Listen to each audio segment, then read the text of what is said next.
Есқали Дәулетқазы, Алматы облысы.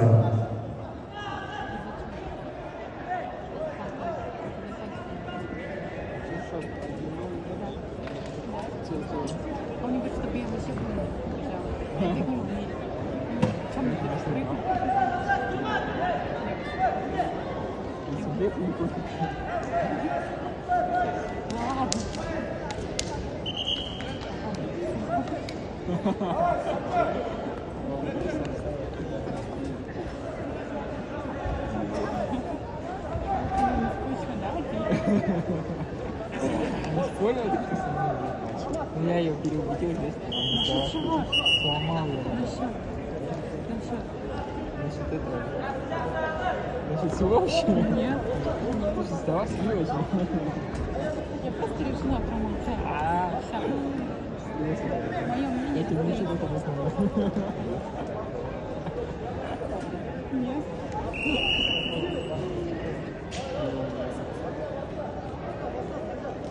Просто я приняла тот факт, что у нас такое.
Богребде аяқталды.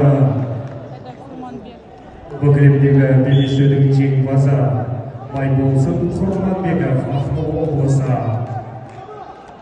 86 келі салмақ дәрежесіндегі жартылай финалдық белдесудің жолдамасының иегері.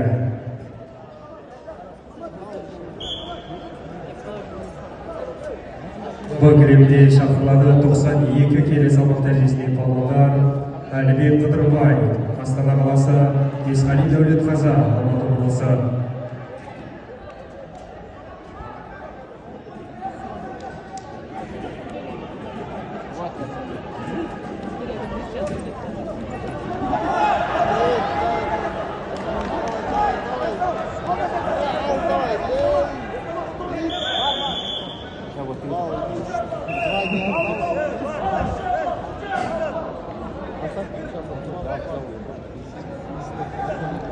Раз.